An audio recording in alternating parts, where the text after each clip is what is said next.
नमस्कार. प्रिय रसिक हो, काव्य रसिक हो. मी कवी अंकुरी थम या नावाने आपल्यासमोर एक कविता घेऊन आलोय. त्या कवितेचं नाव आहे शोक अंकुराचा. माती, अंकुर आणि वृक्ष हा केवळ सृष्टीचा प्रवास नाही, तर देणं घेणं यांच्या संतुलनाचा गूढ नियम आहे. निसर्ग निशब्द देत राहतो, छाया, अन्न आणि जीवनाचा श्वासही, काहीही अपेक्षा न ठेवता. या देण्यात समता असते आणि या समतेत कृतज्ञतेचा खरा अर्थ दडलेला असतो. कोणताही अहंकार त्या ठिकाणी नाही. पण माणूस विचार संपन्न असूनही या नियमालाच छेद देतो.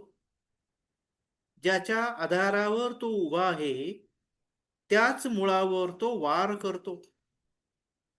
ही केवळ वृक्षाची वेदना नाही, तर मानवी कृतज्ञतेची साक्ष आहे. ही कविता एक इशारा आहे जाणीवेचा, परिणामांचा आणि उशिरा होण्याआधी थांबण्याचा. मी कविता सुरू करतो रसिक हो. कुशीत काळ्या आईच्या लपवलेस तू मजला. कुशीत काळ्या आईच्या लपवलेस तू मजला. दुवा कितीनी कशा कशा देऊ सांग तुझला.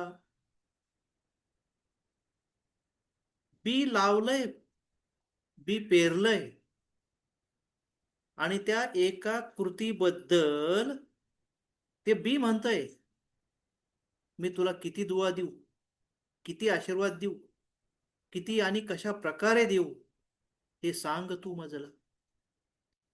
गर्भात मातेच्या अंकुरेन मी आश्वासन हे तुझला.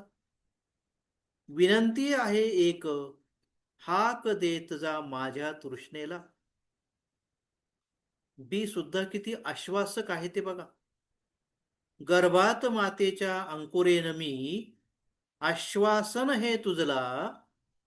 विनंती आहे एक, हाक देत जा माझ्या तृष्णेला.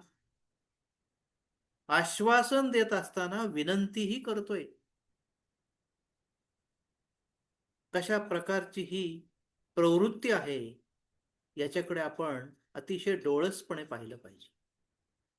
हळुवार डोकावेल मी अंकुरुनी कोंब एके दिवशी. तृष्णा मलाही असते स्मरणी राहू तुझ्या हे मनाशी. आश्वासन देतोय, आत्मविश्वास दाखवतोय.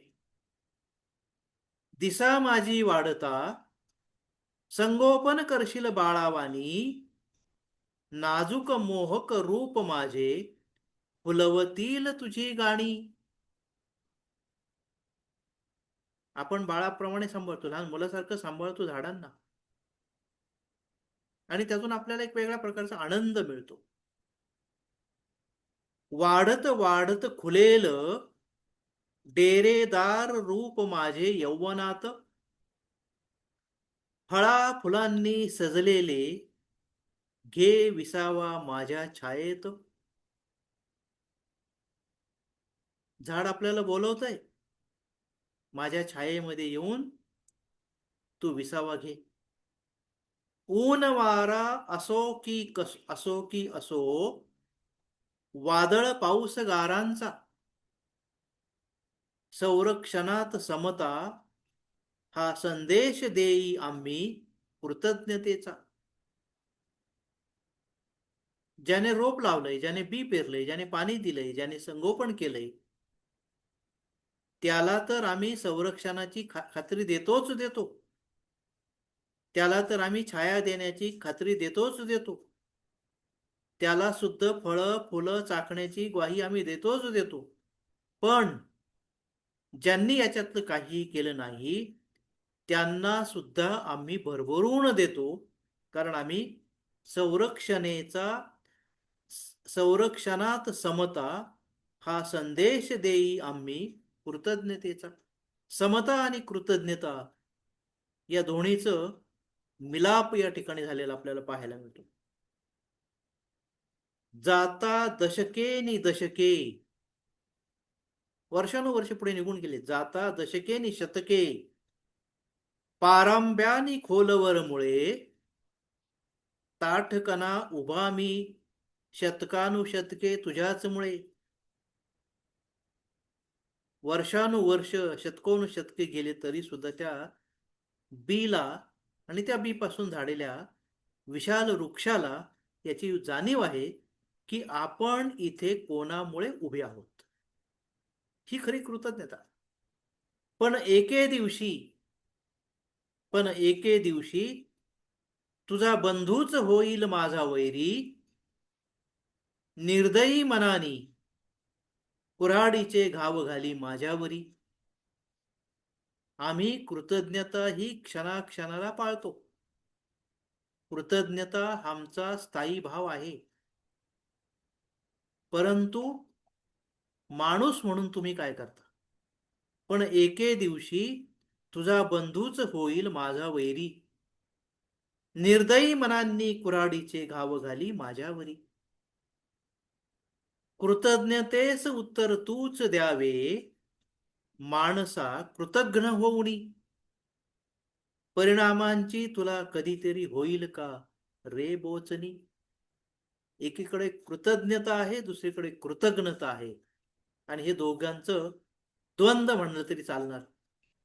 आणि ह्या द्वंद्वाचा परिणाम भविष्य काळामध्ये कसा असेल याची तुला कधीतरी बोचणी होईल का रे, असा एक विनम्र प्रश्न झाड आपल्याला विचारते.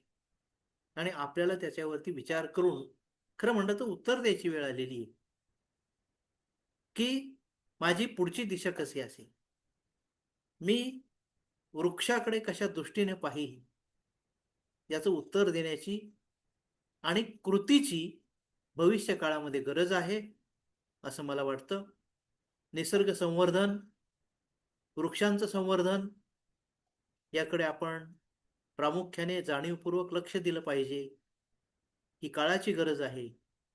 हा प्रत्येकाच्या जबाबदारीचा, प्रत्येकाच्या कर्तव्याचा भाग आहे.